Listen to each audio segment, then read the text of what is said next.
নানাকে ঘোড়া বানালেন, তার মানে আপনার আমার প্রাণের রাসূলকে ঘোড়া বানালেন। নানা, নানা গো, আজকে তুমি ঘোড়া হবে, আমি তোমার পিঠে আজকে চড়বো। জোরে জোরে কন্যা আল্লাহু আকবার। এবার কি করলেন ইমাম হুসাইন রাদিয়াল্লাহু তাআলা আনহু আমার প্রাণের নবীজির কাঁধ মোবারকে চড়লেন। এবার নানাকে একটা ডাক দিয়ে বললেন, নানা গো, বলে দাও না তুমি বড় না আমি বড়। আবার আমার নবীজি আশ্চর্য হয়ে গেলেন, এ কেমন প্রশ্ন রে কলিজার টুকরা। এবার বন্ধু ইমাম হুসাইন যখন প্রশ্ন করলো, আমার নবীজি পাল্টা আবার উত্তর প্রশ্ন করলেন, নানা গো তুমি বলে দাও তুমি বড় না আমি বড়। এবার ইমাম হুসাইন একটা ডাক দিয়ে বললেন, নানা তোমার চাইতে আমি অনেক দামি অনেক বড়। জোরে জোরে কন্যা সুবহানাল্লাহ। আমার নবীজি আশ্চর্য হয়ে গেলেন, কেমন করে রে তুমি বলে দাও না। এবার ইমাম হুসাইন ডাক দিয়ে বললেন, নানা, নানা গো, আমার মা তো খাতুনে জান্নাত ফাতেমা, জান্নাতের সরদারিনী, তোমার মা তো আমার মায়ের মতো না। নানা, নানা গো, আমার বাবা শেখ খুদা আলী, আমার বাবা হলো শেখ খুদা আলী গো, তোমার বাবা তো আমার বাবার মতো না। আমার নানা হলো সৃষ্টিকুলের শ্রেষ্ঠ রাহমাতুল লিল আলামিন। নানা গো, তোমার নানা তো আমার নানার মতো নয়, বিবেচনায় আমি তোমার চাইতে দামি। আমার রাসূল তার প্রশ্নের উত্তর শুনে আশ্চর্য হয়ে গেলেন, আসলেই তো ঠিক, আমার হুসাইন অত্যন্ত দামি জিনিস। ঠিক কিনা বলেন বন্ধুরে আমার? এই হুসাইন রাদিয়াল্লাহু তাআলা কত বড় নিয়ামত, আমি যদি আপনাদেরকে একটুখানি বুঝাই বন্ধু, আমার হৃদয়ে ওই যে ইমাম হুসাইনের প্রাণ বন্ধু, ও বন্ধু একবারে দাও ধাও করে চলে উঠেছে রে বন্ধু। আমি আপনাদেরকে আরো একটা এক্সাম্পল দেই, বেশি দিব না। ইমাম হুসাইন ছোট্ট একদিন খেলতে যাবে, খেলার জন্য তার মনস্থ করলো। খেলতে যাওয়ার সময় মা খাতুনে জান্নাত ফাতেমার গলাটা জড়াইয়া ধরলো, মা, মা গো, আমি খেলতে যাই, আসার পরে আমার একটা আবদার আছে, আমি আসার পরে আমাকে তুমি আপেল দিতে হবে। এবার মা ফাতেমা কোনো চিন্তা না করেই তিনি প্রতিশ্রুতি দিয়ে দিলেন, যাও বাবা যাও, আমি তোমার জন্য আপেল বরাদ্দ করে রাখলাম। এই কথা বলে বন্ধু মা খাতুনে জান্নাত তাকে আপেল দেওয়ার প্রতিশ্রুতি দিয়ে দিলেন। ইমাম হুসাইন চলে গেলেন খেলতে। এবার ইমাম হুসাইন যখন চলে গেল, মা খাতুনে জান্নাত ফাতেমা আশ্চর্য হয়ে গেল, আমি এটা কি করলাম? এখন তো মদিনার কোথাও আপেল খুঁজে পাওয়া যায় না, কারণ এখন তো আপেলের সিজন না। আমি মা আমারই কলিজার টুকরাকে আপেলের প্রতিশ্রুতি দিয়ে দিয়েছি, এখন যদি আমি না দিতে পারি আমি মিথ্যাবাদী হয়ে যাব, কি করব? এবার মা খাতুনে জান্নাত ফাতেমার বাড়ি মদিনা রাসূলের রওজা মুবারক থেকে কাছাকাছি ছিল। আপনারা মদিনায় গেছেন তো নিশ্চয়ই, এখানে আছেন না, দেখছেন না? মদিনা শরীফ থেকে বেশি দূরে না, একটু দূরে মা ফাতেমার বাড়ি। ও বন্ধু, আমিও তো গুনাহগার 22 সালে বিচরণ করে এসেছি, নিজের এই আঁখি দুইটো দিয়ে প্রাণ ভরে বন্ধু দেখে এসেছি। মা ফাতেমা দৌড়ে চলে গেল আমার রাসূলের হুজরা মুবারকে। এবার হুজরা মুবারকে যখন চলে গেল, আমার নবীজি মা খাতুনে জান্নাত ফাতেমার ওই পবিত্র চেহারা মুবারকের দিকে তাকায়া দেখে, বন্ধু পায়ে ধরে বলছি রে, ও আমার এই উমরাবাদের আমার ভাই আমার বাবা, বিশেষ করে মা, মা গো, আমি আমার বোনদেরকে ডেকে ডেকে বলছি গো, আজকে ঘুমিও না, হৃদয়ের জানালা খুলে তোমরা সবাই শোনো, কারণ মায়ের কাছ থেকে সন্তান বেশি শিক্ষা পায়। ঠিক কিনা বলেন? আওয়াজ দিয়ে বলেন না, আপনারা এত মানুষ, আওয়াজ তো একেবারে ছোট, আওয়াজ দিয়ে বলেন ঠিক না ঠিক? আমাকে একটা শিক্ষিত মা দাও, আমি তোমাদেরকে শিক্ষিত জাতি দিব।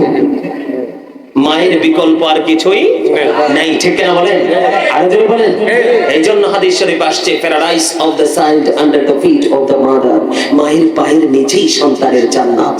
জোরে কন্যা সুবহানাল্লাহ, আরো জোরে কন্যা সুবহানাল্লাহ। বন্ধুরে আমার, মা খাতুনে জান্নাত ফাতেমার কপালে ঘাম। আমার প্রাণের নবী একটা ডাক দিয়ে বললেন, মা, মা গো, কেন গো আপনার ললাটে ঘাম দেখা যায়, কি হয়েছে আপনার? আপনাকে অত্যন্ত বিচলিত দেখায় কেন? কেন গো মা? এবার আমার মা খাতুনে জান্নাত ফাতেমা একটা ডাক দিয়ে বললেন, বাবা বাবা গো, আমি একটা ক্রাইসিস মোমেন্টে পড়েছি গো বাবা। মা কি হয়েছে বাবা গো? বাবা আপনার কলিজার টুকরা হুসাইন আজকে খেলতে যাবে, যাওয়ার সময় বলল, মা আমি আজকে আপেল খেতে চাই, আমাকে তুমি আপেল দিতে হবে। এই কথা বলার পরে বাবা গো আমি আপনার নাতিকে কলিজার টুকরাকে আমি প্রতিশ্রুতি দিয়ে দিয়েছি, কিন্তু দেওয়ার পরে চিন্তা করলাম মদিনার কোথাও তো আপেল নাই, এখন তো আপেলের সৃজন দেখা যায় না, আমি কি করব? এখন সন্তানের কাছে দুজন হয়ে যাব। বন্ধু কতবার আমি এই ইতিহাস পড়েছি, এই প্রেমময় ঘটনাটা আমি কতবার পড়েছি, যত পড়ি রে ততই যেন স্বাদ বন্ধ বেড়ে যায়। এবার কি করলেন, এই বাবা এবং কন্যার মধ্যে কথোপকথন চলতেছে, এরই মধ্যে বন্ধু আমার নবীজির হুজরায় জিবরাইল জান্নাতি আপেল নিয়ে হাজির। সুরে সুরে কন্যা সুবহানাল্লাহ। এবার জিবরাইল বললেন, ইয়া রাসূলুল্লাহ, ইয়া হাবিবাল্লাহ, নবী গো আপনি আপনার কন্যা পেরেশানিতে থাকবে, এটা আমার আল্লাহ কখনো চায় না গো ইয়া রাসূলুল্লাহ। এই যে যায় দেখেন আমার আল্লাহ জান্নাত থেকে আপনার কলিজার টুকরার জন্য আপেল পাঠিয়ে দিয়েছে। বন্ধুরে আমার কি প্রেম দেখেন তাদের প্রতি, আল্লাহর কত ভালোবাসা, আল্লাহর কত মায়া, এখান থেকে আমাদের জন্য কত বড় শিক্ষা বন্ধু। এবার কি করলেন, জিবরাইল ডেকে ডেকে বললেন আমার দুইটা বাটি লাগবে, একটা চাকু লাগবে।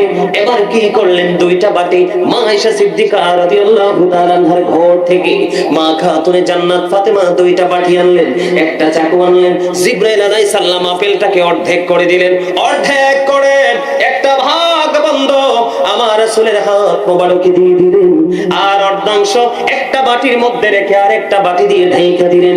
দিয়ে তিনি কি করলেন, সিস্টেম বলে তিনি চলে গেলেন, সবাই আজকে আপেল খাবে। মা ফাতেমা ফিরে নিয়ে চলে গেলেন, ইমাম হুসাইন দৌড়ে ছুটে আসলেন। এবার আসার পরে মা খাতুনে জান্নাত ফাতেমা ইমাম হুসাইন রাদিয়াল্লাহু তাআলা আনহুকে আপেল খেতে দিলেন। আপেল খেতে দেওয়ার পরে এবার ইমাম হুসাইন আপেলটা খাওয়ার পরে এত মজা পেয়েছে, মাকে ডেকে বললেন, মা গো এত মজার আপেল আমার জীবনে আর কোনোদিন আমি খাইনি গো মা, এখন থেকে প্রতিদিন এই আপেল দিতে হবে। জোরে জোরে কন্যা সুবহানাল্লাহ, একবার বলেন না আল্লাহু আকবার। প্রথম দাবি ছিল কি, একবার, কয়বার? এখন প্রতিবার। মা গো এই আপেল তুমি কোত্থেকে এনেছো গো মা? এবার আমার মা খাতুনে জান্নাত ফাতেমা রাদিয়াল্লাহু তাআলা আনহা একটা ডাক দিয়ে বললেন, বাবা গো এই আপেল তো পৃথিবীর কোন বাগান থেকে আসেনি, আল্লাহ রাব্বুল আলামিন ওই জান্নাত থেকে তোমার নানার কাছে পাঠিয়ে দিয়েছে। বন্ধু একটা সেকেন্ড ইমাম হুসাইন দেরি করলো না, একবারে বিরামহীন গতিতে দৌড়ে চলে গেলেন, গিয়ে আবার কলিজার টুকরা নানাকে ডেকে ডেকে বললেন, নানা নানা গো, ও নানা তোমার কাছে আবদার নিয়ে এসেছি গো নানা, বলো বলো। আবদার হলো এখন থেকে প্রতিদিন আমাকে মজাদার আপেল দিতে হবে। আমার নবীজি বললেন, যাও যাও তোমার আপেলের ব্যবস্থা হয়ে যাবে। জোরে জোরে কন্যা সুবহানাল্লাহ, সুবহানাল্লাহ ওয়ালহামদুলিল্লাহ লা ইলাহা ইল্লাল্লাহ, সুবহানাল্লাহ ওয়ালহামদুলিল্লাহ লা ইলাহা ইল্লাল্লাহ, লা ইলাহা ইল্লাল্লাহ। আনবী আমার নূরের পুতুল জগৎ করে ও জাদা, নবী আমার নূরের পুতুল জগৎ করে ও জাদা, রোজ হাসরে করবেন তিনি উম্মতের ফয়সালা। সুবহানাল্লাহ ওয়ালহামদুলিল্লাহ লা ইলাহা ইল্লাল্লাহ, সুবহানাল্লাহ ওয়ালহামদুলিল্লাহ লা ইলাহা ইল্লাল্লাহ, লা ইলাহা ইল্লাল্লাহ, লা ইলাহা ইল্লাল্লাহ। আরশ কুরসি লৌহ কলম সৃষ্টি জাহান ও সিনানি, যে আল্লাহ খুশি হইয়া নাম রাখিলেন হাবিবুল্লাহ। সুবহানাল্লাহ ওয়ালহামদুলিল্লাহ লা ইলাহা ইল্লাল্লাহ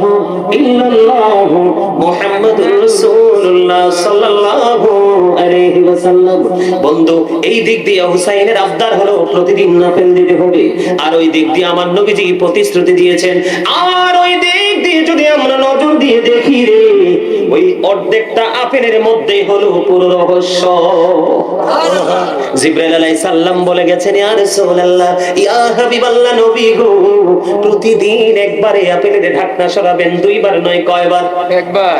এবার বন্ধু চলে গেল, একদিন চলে গেল, পরের দিন বন্ধু ঢাকনাটা সরানো হলো।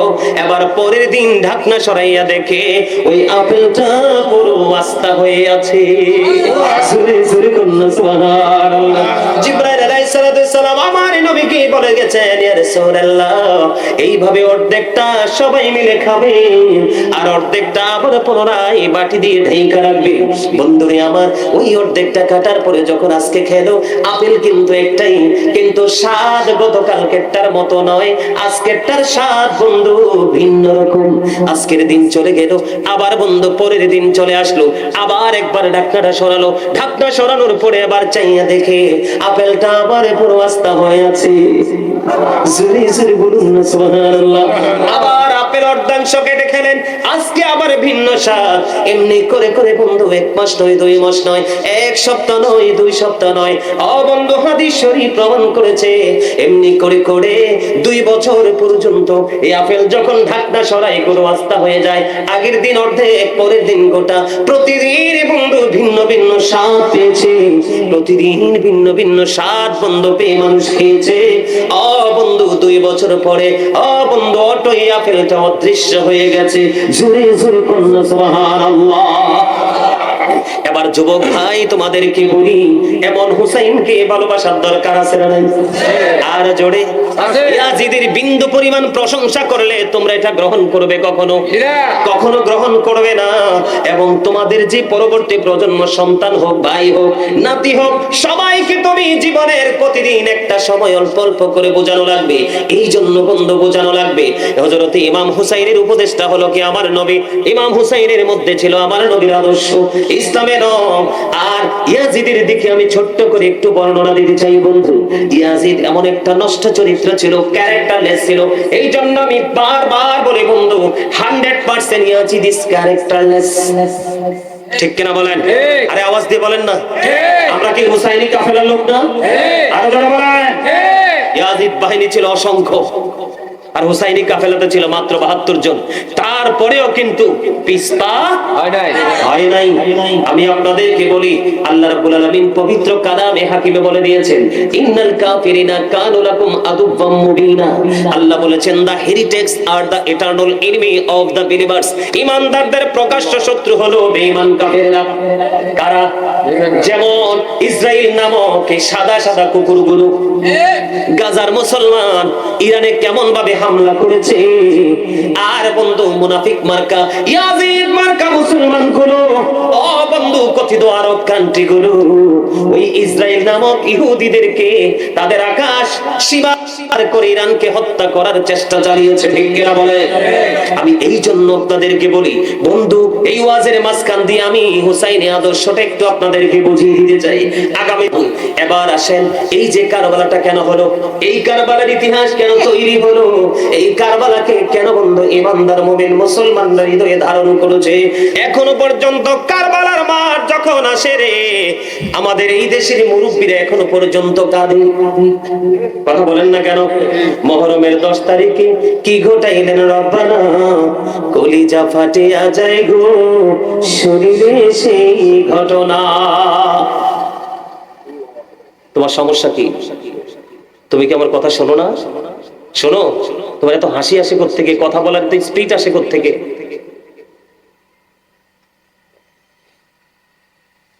এগুলো বেয়াদবি। এত কাছে বসে এভাবে কথা বলতেছো, এভাবে হাসতেছো। আমি কি আমার গল্প বলতেছি নাকি নবীর পরিবার নিয়ে কথা বলতেছি?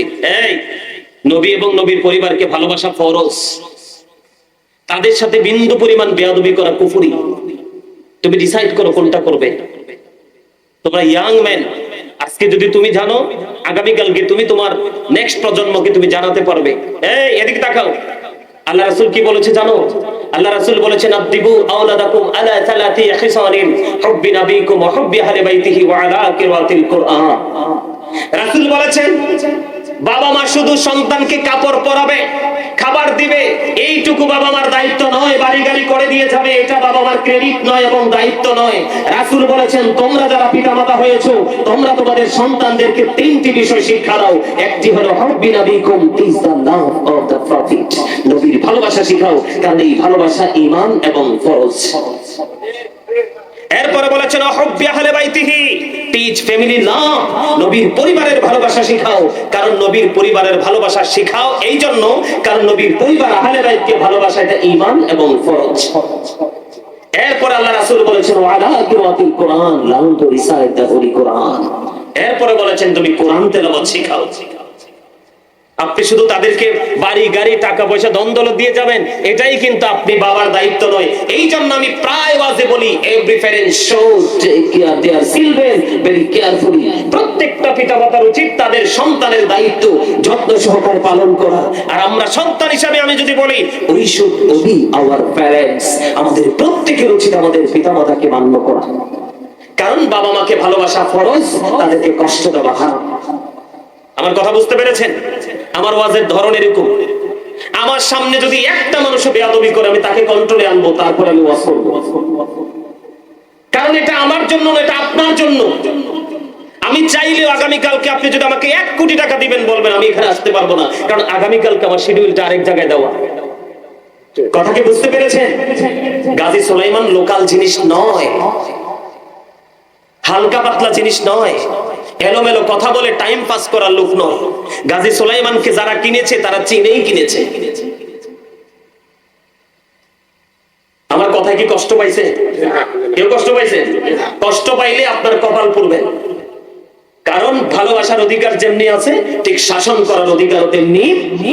এখানে সবাই আমার স্টুডেন্ট, বাবা বলেন, চাচা বলেন, জ্যাঠা বলেন, সব এখান থেকে বের হয়ে যাবা আবার আপনাদের মতো সাধারণ মানুষ। ঠিক আছে? ঠিক আছে, আলহামদুলিল্লাহ বলেন। আলহামদুলিল্লাহ। আরো জোরে আলহামদুলিল্লাহ। আরেকটু মহব্বতে আলহামদুলিল্লাহ। তাহলে আহলে বাইতকে ভালোবাসা কি? ফরজ। কি মজার জিনিস না? এখানে ঢুকলে না মজা পাইতেন, আমি তো এখানে ঢুকিই নাই। থাকবেন না চলে যাবেন? সবাই তুমি থাকবা নি? থাকবা? মাশাআল্লাহ মাশাআল্লাহ, আলহামদুলিল্লাহ বলেন। আমি ভাবছি আমার স্বাস্থ্য ভাইটা রাগ হইছে না, রাগ হইছে না। আলহামদুলিল্লাহ বলেন। আরো জোরে আলহামদুলিল্লাহ, একটু মহব্বতে বলেন তো। এই কথাগুলো কি আগামীকালকে যদি আপনি বলেন যে আমি স্পেসিফিক ভাবে এই কথাটি আবার জানতে চাই, সম্ভব? কথা বলেন সম্ভব? আমরা আপনাদের জন্য রাত দিন পড়াশোনা করতে হয়, ওয়াজ কিন্তু এভাবে করা যায় না। এটা আল্লাহ প্রদত্ত এক নিয়ামত। দেশে অসংখ্য কোটি কোটি অগণিত আলেম ওলামা আছে, কিন্তু এই চেয়ারটা সবার সৌভাগ্যে জোটে না, এটা বুঝতে হবে। আরো জোরে চলে যাবে।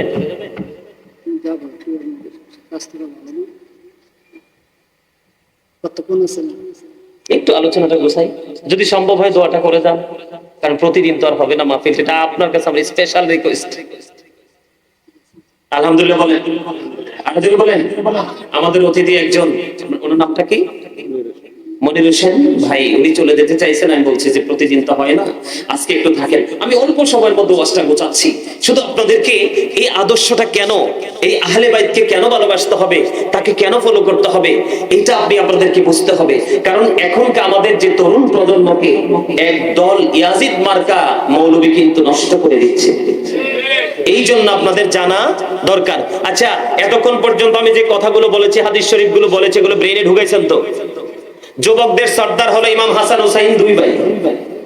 মা বোনদের সর্দারিনী হলো মা খাতুনে জান্নাত ফাতেমা। আর শিক্ষার জন্য রাসূল দেখিয়ে দিয়েছেন হযরতে আলী। সুবহানাল্লাহ। তাহলে আজকে আগামী দিন থেকে আমি জানি না, বুঝি না, এটা বলার আর কোনো সুযোগ রইল? আমি আজকে আপনাদের কাছে পুরো বিষয়টাকে ওপেনিং করে দিয়েছি। আলহামদুলিল্লাহ বলেন। আর জোরে বলেন আলহামদুলিল্লাহ। আর একটু জোরে বলেন না আলহামদুলিল্লাহ। আর জোরে আলহামদুলিল্লাহ। আলহামদুলিল্লাহর মর্যাদা অনেক বেশি। অনলাইন থেকে শুনবেন, আলহামদুলিল্লাহ নিয়ে ওয়াজ করা আছে। বন্ধুরা আমার, আমি আপনাদেরকে একটুখানি বলি, ইয়াজিদ এবং তার দলকে কেন কি করা যাবে না, ফলো করা যাবে না? ইয়াজিদ 100% ক্যারেক্টারলেস ছিলেন, আর ইমাম হুসাইন গুড ক্যারেক্টার সম্পূর্ণ একজন পারসন ছিলেন। সুবহানাল্লাহ বলেন। বন্ধুরা আমার, দুইজনের চরিত্র আমি আপনাদের সামনে একটু তুলে ধরবো। দুইজনের চরিত্র আমি একটু আপনাদের সামনে তুলে ধরবো, না হয় আপনারা কোনোভাবে বুঝতে পারবেন না। বন্ধুরা আমার, ইমাম হুসাইন একজন মুহাদ্দিস ছিলেন। একদিকে আল্লাহর প্রিয় হাবিব হাবিবুল্লাহর কলিজার টুকরা মা খাতুনে জান্নাত ফাতেমার কলিজার টুকরা, জান্নাতি যুবকদের সরদার লিডার। আরেকদিকে তিনি একজন মুহাদ্দিস ছিলেন। ওনার এমন একটা চরিত্র ছিল, একদিন বন্ধু ওনার কাছে ভিক্ষুক এসেছেন সাহায্যের জন্য। তিনি বললেন, তুমি বসো, আমার কাছে এখন কিছু নাই, অপেক্ষা করো, আমার কাছে দৌলত আসবে, আমি তোমাকে দিব। কিছুক্ষণের মধ্যে 7 দিরহাম চলে আসলো। কত দিরহাম? তার ধরেন 7 ব্যাগ টাকা, ধরেন আমাদের ভাষায় কত ব্যাগ? 7 ব্যাগ টাকা আসলো। সঙ্গে সঙ্গে ওই সাহায্য প্রার্থী যিনি, তাকে 7 ব্যাগ দিয়ে দিলেন। তিনি কিছুই নিজের জন্য রাখলেন না। জোরে জোরে সুবহানাল্লাহ, আর জোরে বলেন না সুবহানাল্লাহ।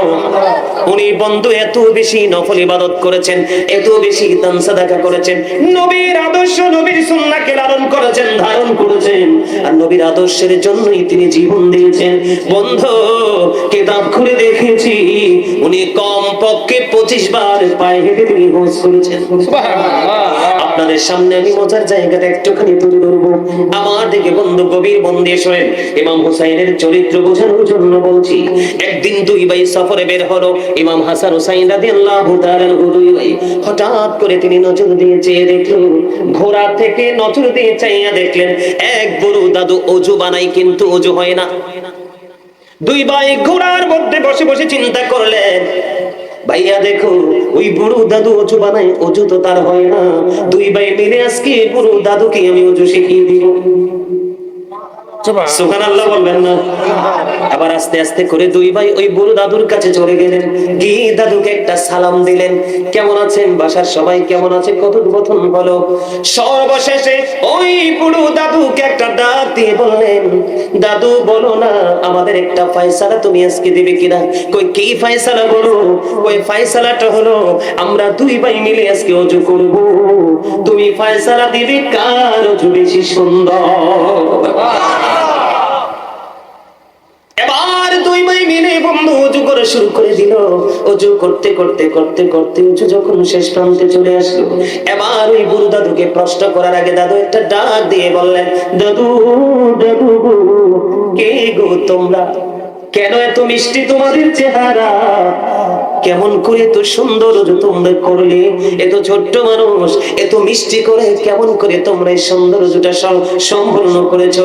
দাদু দাদু গো, তোমরা দুই ভাইয়ের ওযু এত সুন্দর হয়েছে, এত সুন্দর ওযু আমি আমার জীবনে কোনোদিন আমি দেখিনি।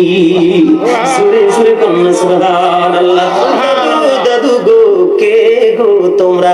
কেন তোমাদেরকে এত মিষ্টি লাগে রে? তোমাদের চেহারা এত নূর, এত গ্লেজ, এটা কেমন করে সম্ভব? তোমাদের বংশ পরিচয় কি? দাদু, আমরা কোন পৃথিবীর সাধারণ মানুষ নই গো, আমরা হলাম আল্লাহর প্রিয় হাবিব, আল্লাহর প্রিয় হাবিব হাবিবুল্লাহর কলিজার টুকরা, ফাতেমার দুই কলিজার টুকরা হাসান হুসাইন। জোরে জোরে কন্যা সুবহানাল্লাহ। বন্ধু, ইমাম হুসাইনের জীবনে ছিল সত্যের পক্ষে থেকে সত্যে মিথ্যার বিপক্ষে লড়াই করা, সত্যকে প্রতিষ্ঠিত করা, প্রেম মানুষের কলিজায় ঢুকিয়ে দেওয়া, নবীর আদর্শকে মানুষের মাঝে বিলিয়ে দেওয়া, কোরআন হাদিসকে উজ্জীবিত করে মানুষের কাছে বন্ধু পৌঁছে দেওয়া। আর যদিও ইয়াজিদের নামটা বন্ধু মুখে নিতে চাই না, যদিও ইয়াজিদের নামটা আমি মুখে নিতে চাই না, তারপরে আমি আজকে ইয়াজিদের পরিচয় আমি আপনাদেরকে দিতে হবে। আমার ইমাম হুসাইনের উপদেশটা ছিল আমার প্রাণের রাসূল, আর আমার রাসূলের উপদেশটা ছিল স্বয়ং আমার আল্লাহ। ঠিক কিনা বলে? আপনারা জানলে অবাক হবেন বন্ধু, আপনারা শুনলে অবাক হয়ে যাবেন রে। ওই কারবালার ইতিহাস শুনলে কোন মুমিন বন্ধু চোখের পানি না ছেড়ে থাকতে পারে না। বিশ্বাস করেন, আল্লাহি, আল্লাহর কসম করে বলছি বন্ধু, যখন নির্জনে বসে বসে কারবালার ইতিহাস পড়ি রে, মনের অজান্তে চোখের পানি কিতাবের মধ্যে চলে আসে। কেন জানেননি? কারণ ইমাম হুসাইন কোনো নাম নয়, এটা হলো কুল কিনারাহীন এক মহাসমুদ্র। বন্ধু, এটা কোন নাম নয় রে, যাকে নিয়ে লিখতে লিখতে গোটা পৃথিবীর কলম, গাছগুলোকে যদি কলম বানানো হয় রে, ও বন্ধু, গোটা পৃথিবীর গাছ শেষ হয়ে যাবে, কলম শেষ হয়ে যাবে, ইমাম হুসাইনকে নিয়ে লেখা বন্ধু শেষ হবে না। সমস্ত পৃথিবীর কালিগুলো যদি আমি কলমের মধ্যে ঢুকিয়ে যদি লেখা শুরু করি রে, ইমাম হুসাইনকে লেখা, ইমাম হুসাইন রাদিয়াল্লাহু তাআলা আনহুকে নিয়ে লেখা শেষ হওয়ার আগে কালি ফুরিয়ে যাবে। বন্ধু, ইমাম হুসাইনকে নিয়ে লিখতে গেলে বন্ধু লেখা কাঁদে কাঁদে খুদ করো। ও বন্ধু, ইমাম হুসাইন এমন একটা নিয়ামত রে বন্ধু, আমি আপনাদেরকে যদি আরে একটু সহজ করে বোঝাই, একটা প্রেম হয়ে জায়গা আমার মনে হয়ে গেল। তারপরে আমি আজিদের কাছে বন্ধু যাব। একদিন ইমাম হুসাইন বলেন, আমি পবিত্র কালামে হাকিম স্পষ্ট করে বলে দিয়েছেন, আল্লাহ আসআলুকুম আলাইহি আজরান ইল্লাল মাওয়াদ্দাতা ফিল কুরবা। আল্লাহ কওল দ্বারা হাবিবকে ডাক দিলেন, হাবিব আপনি জানিয়ে দেন। কাকে জানিয়ে দিতে বলেছেন? আমাদেরকে। আল্লাহ রাব্বুল আলামিন আল্লাহর হাবিবকে দেখে দেখে বললেন, বন্ধু আপনি জানিয়ে দেন, আপনি যে তাদের কাছে মানে আমাদের কাছে। আল্লাহ রাব্বুল আলামিন বলে, হাবিব আপনি বলে দেন, আমি যে তোমাদের কাছে রিসালাত নিয়ে এসেছি, তোমাদের জন্য উপদেশ নিয়ে এসেছি, এর বিনিময়ে আমি তোমাদের কাছে আমার আহলে বাইতের ভালোবাসা ছাড়া আর কোনো পারিশ্রমিক চাই না। তার মানে কি? আমাদেরকে রাসূলের তো নিয়ামতের রাস্তা দেখিয়ে দিয়েছে, আমাদেরকে সঠিক কোনটা বেঠিক কোনটা বোঝাবার শক্তি দিয়ে গেছে, সব টেকনিক তিনি শিখিয়ে গেছেন। এর বিনিময়ে রাসূল আমাদের কাছে কোনো কিছু চায় না, চাই শুধু প্রাণের নবীর পরিবারের ভালোবাসা। আর জোরে বলেন না সুবহানাল্লাহ। সুবহানাল্লাহ বলেন না কেন আওয়াজ দিয়ে? কতক্ষণ বলবেন? যতক্ষণ ওয়াজ চলবে, মাঝে মাঝে কন্টিনিউ না, কিন্তু কিছুক্ষণ পরে মাহফিলটা শেষ হয়ে যাবে। এমনও হতে পারে রে, এই মাহফিলের পরে জীবনে আর কোনো মাহফিলে বসার সুযোগ হবে না। এটা এমন এখানে মানুষ হতে পারে রে, কার জানি জীবনের শেষ মাহফিল হতে পারে বন্ধু। প্রত্যেকটা মানুষ যদি জীবনের শেষ মাহফিল মনে করে বসতে পারে, তাহলে আমার মধ্যে তাকওয়া থাকবে, প্রেম থাকবে, তাহলে সফল হয়ে জান্নাতের বাগান থেকে বের হয়ে যেতে পারবো। আমি আপনাদেরকে ছোট্ট করে এক্সাম্পল স্বরূপ আমি আপনাদেরকে একটুখানি বুঝাইতে চাই বন্ধু, মূল থেকে, তাহলে আহলে বাইতের মর্যাদাটা সহজে বুঝবেন। আমি যদি মাঝখান দিয়ে এদিক ওদিক থেকে ছোটাছুটি করে বিভিন্ন ভাবে আলোচনা করি, আপনারা পুরোটা বুঝবেন না। আমার এই ভাই আমাকে বলেছে, হুজুর আজকে কয়েক বছর ধরে স্বপ্ন দেখি আপনাকে আনবো, এই বছর পেয়ে খুশি। অনেকক্ষণ বসে গল্প করেছেন, এই জন্য বলে এখানে অনেক ভালোবাসার মানুষ আছেন বলে বসেছেন, ঠিক কিনা বলেন? এই জন্য আমি আপনাদেরকে, কারণ বর্তমানে ইয়াজিদি মৌলবী আমাদের মাঝে প্রকাশ পাচ্ছে, কথা বলেন না কেন? আজকে আপনাদের এখানে আসার পরে এক ভদ্রলোক ফোন দিয়েছে, হুজুর আমাদের মসজিদের ইমাম সাহেব বলেছে আমি নাকি সোমবার দিন রোজা রাখবো। আমি বলছি না না, সোমবার হলো মুহররমের 11 তারিখ, তার মানে ইয়াজিদের উল্লাসের দিন। নাউজুবিল্লাহ বলেন না কেন? আরো জোরে। কারণ 10 তারিখে নবীর পরিবারকে হত্যা করে শহীদ করে দিয়েছে। ও বন্ধু, 11 তারিখে ইয়াজিদ উল্লাসিত হয়েছে। আমি তখনই বলে দিয়েছি, নিশ্চয়ই তোমাদের এই মসজিদের ইমাম সাহেব ইয়াজিদ মারকাম ইমাম সাহেব। কারণ আমি গত কয়েকদিন যাবত শুধু আলোচনা শুনছিলাম। আমাদের বর্তমানে নাম বলবো না, নাম বলে আমি শেয়ার করতে চাই না বন্ধু। অনেকে আমি দেখেছি ইয়াজিদের চরিত্র ভালো, ইয়াজিদ সুন্দর চরিত্রের মানুষ, সেটা বুঝাইতে চায়। এই জন্য আপনাদেরকে বুঝতে হবে, ইমাম হুসাইন কোন একটা নাম নয়, ইমাম হুসাইন হলো একটা ইতিহাস, ইমাম হুসাইন হলো একটা আদর্শ। ইমাম হুসাইনকে বন্ধু হত্যা করা যায়, কিন্তু তার আদর্শকে হত্যা করা যায় না। সুবহানাল্লাহ বলেন না কেন? আমরা আজকে সে আদর্শকে ধারণ করি বলে, লালন করি বলে আজকে সকল মানুষ ঘুমন্ত, আর আমরা কারবালার মাহফিলে উপস্থিত হয়েছি। আমি আপনাদেরকে বলে দিতে চাই, আল্লাহ আল্লাহর হাবিবকে বলেছে আমাদের কাছে যে আল্লাহ রাসূল কি নিয়ে এসেছেন, সত্য নিয়ে এসেছেন, রিসালাতের বাণী নিয়ে এসেছেন, আল্লাহর অর্ডার গুলো আমাদেরকে পৌঁছে দিয়েছেন। এর বিনিময়ে রাসূল আমাদের কাছে কিছুই চায় না, চায় শুধু আহলে বাইতের ভালোবাসা। জোরে জোরে বলেন সুবহানাল্লাহ। বন্ধুরে আমার, আমরা যাই করি আল্লাহকে পাওয়ার জন্য করি কাকে? কথা বল, কাকে? এখন আল্লাহকে পেতে হলে আমাদেরকে কি করতে হবে? There is no God but Allah. সে আল্লাহ ব্যতীত কোনো উপাস্য নেই, কোনো ইলাহ নেই। মুহাম্মদুর রাসূলুল্লাহ সাল্লাল্লাহু আলাইহি ওয়াসাল্লাম is the messenger of Allah. জোরে জোরে বলুন সুবহানাল্লাহ। আপনারা খেয়াল করেন, এটা কিন্তু কালেমা, এটা একটা সেন্টেন্স, এটা একটা বাক্য। এই বাক্যটা দুই ভাগে বিভক্ত। কয় ভাগে? একটা হলো লা ইলাহা ইল্লাল্লাহ, there is no god but Allah, আল্লাহ ছাড়া কোনো মাবুদ নাই, কোনো ইলাহ নেই। প্রথমটা হলো তাওহীদ, এরপরে হলো মুহাম্মদুর রাসূলুল্লাহ সাল্লাল্লাহু আলাইহি ওয়াসাল্লাম ইজ দ্য মেসেঞ্জার অফ আল্লাহ। দ্বিতীয়টা হলো রিসালাত। এখানে বোঝার বিষয় হলো তাওহীদের সাথে রিসালাত কেন যুক্ত হলো? যুক্ত হয়েছে প্রেমের কারণে। কিসের কারণে? আরো জোরে বলেন। আমরা আল্লাহকে খুশি করতে চাই, আমরা আল্লাহকে রাজি করতে চাই। আল্লাহ রাব্বুল আলামিন বলে দিয়েছেন মাইয়ুতির রাসূলা ফাকাদ আতাল্লাহ, যে ব্যক্তি রাসূলের নির্দেশ মানলো সে যেন আল্লাহর নির্দেশ মানলো। হি হু ওবিস দ্য অ্যাবস্টিল ওবিস আল্লাহ, যে ব্যক্তি রাসূলের নির্দেশ মানলো সে যেন আল্লাহর নির্দেশ মানলো। আল্লাহ রাব্বুল আলামিন বলে দিয়েছেন কুল ইন কুনতুম তুহিব্বুনাল্লাহ ফাত্তাবিউনি ইউহিব্বুকুমুল্লাহু ওয়া ইয়াগফির লাকুম যুনুবাকুম ওয়াল্লাহু গফুরুর রহিম। আল্লাহ রাব্বুল আলামিন আল্লাহর হাবিবকে জানিয়ে দিয়েছেন, হাবিব আপনি জানিয়ে দেন যদি আমরা কেউ আল্লাহকে পেতে চাই, আল্লাহকে ভালোবাসতে চাই, তাহলে আগে রাসূলকে ভালোবাসতে হবে। জোরে জোরে বলুন সুবহানাল্লাহ। সে বলুন, ইফ ইউ ডু লাভ আল্লাহ, যদি তোমরা আল্লাহকে ভালোবেসে থাকো, ফলো মি মুহাম্মদ সাল্লাল্লাহু আলাইহি ওয়াসাল্লাম, মুহাম্মদ সাল্লাল্লাহু আলাইহি সাল্লামের অনুগত হয়ে যাও, আল্লাহ উইল লাভ ইউ, আল্লাহ তোমাদেরকে ভালোবাসবে, এন্ড ফরগিভ ইউর সিনস, আল্লাহ তোমাদের সমস্ত জীবনের গুনাহ maaf করে দিবে। আর জোরে বলেন সুবহানাল্লাহ।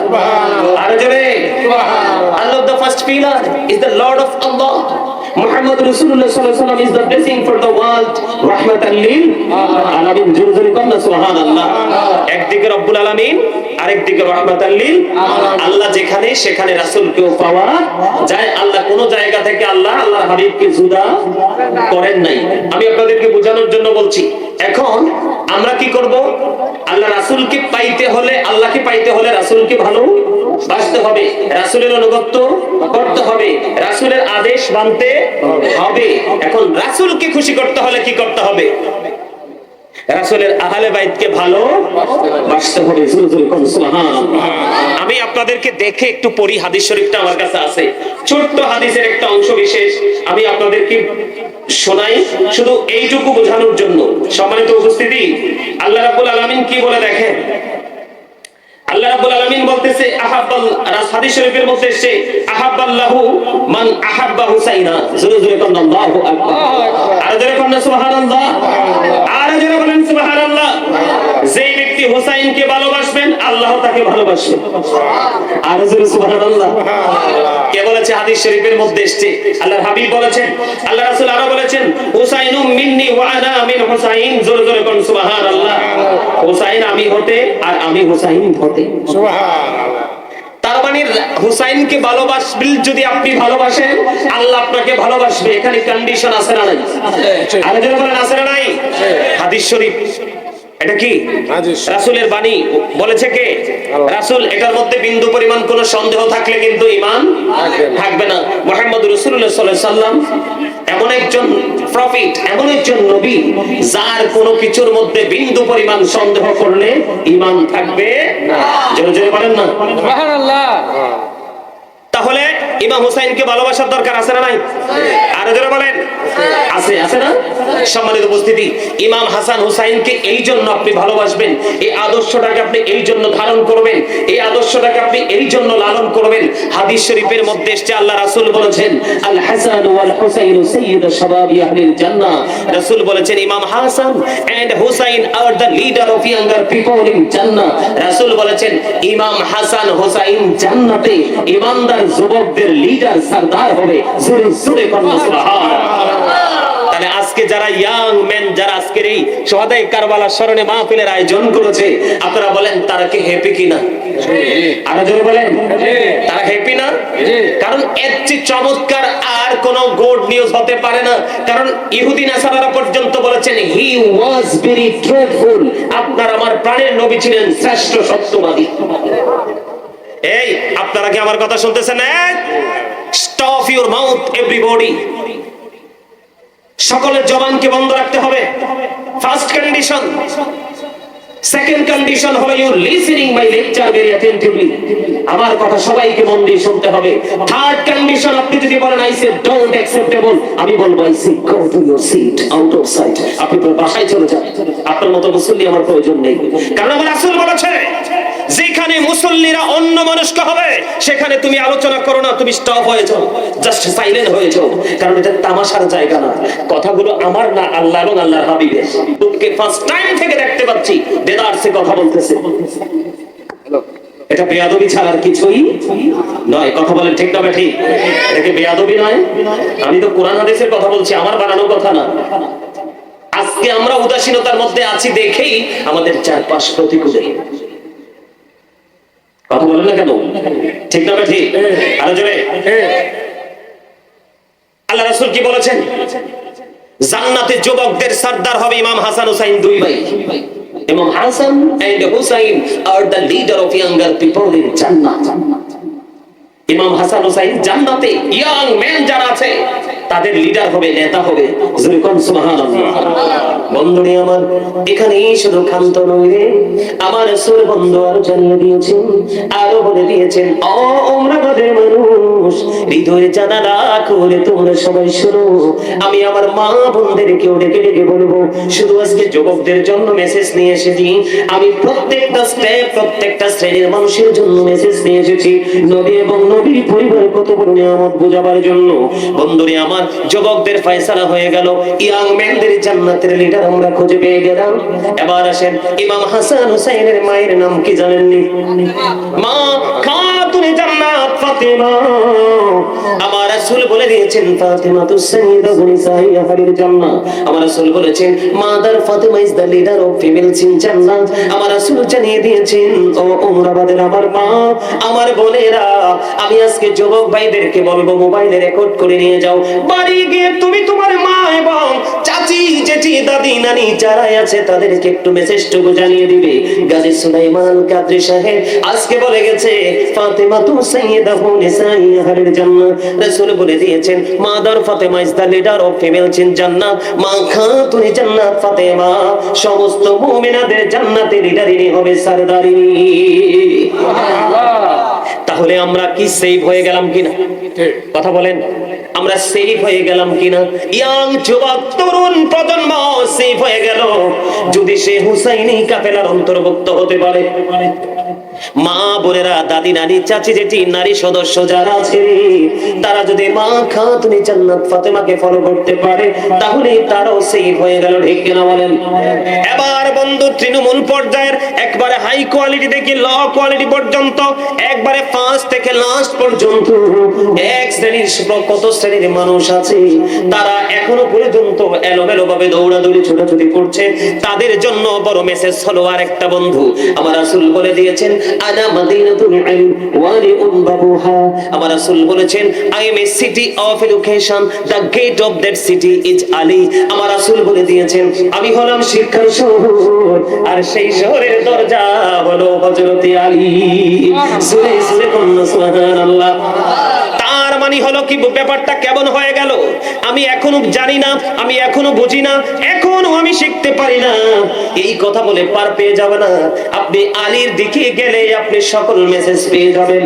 মা আয়েশা সিদ্দিকা রাদিয়াল্লাহু তাআলা আনহা থেকে হাদিস কানা বর্ণিত, আমার আপনার প্রাণের নবী তিনি বলে দিয়েছেন, একদিন মা আয়েশা আবু বকর সিদ্দিক রাদিয়াল্লাহু তাআলা আনহুকে ডেকে ডেকে বললেন, বাবা বাবা গো, ও বাবা আমি চেয়ে দেখি আপনি যখন বসে থাকেন আপনি হযরতে আলীর চেহারার দিকে পলকহীন দৃষ্টি দিয়ে আপনি তাকিয়ে থাকেন। বাবা বাবা গো, ও বাবা, আপনি পলকহীন দৃষ্টি দিয়ে আপনি তাকিয়ে থাকেন বাবা গো, কেন গো? এবার আমার হযরতে আবু বকর সিদ্দিক রাদিয়াল্লাহু তাআলা তিনি জানিয়ে দিলেন, মা মা গো, আমার রাসূল বলে দিয়েছে হযরতে আলীর চেহারার দিকে তাকানো ইবাদত। জোরে জোরে কন্না সুবহানাল্লাহ। তাহলে আহলে বাইতকে ভালোবাসতে লাভ না লস? আর জোরে বলেন, লাভ না লস? অনেক বেশি লাভ।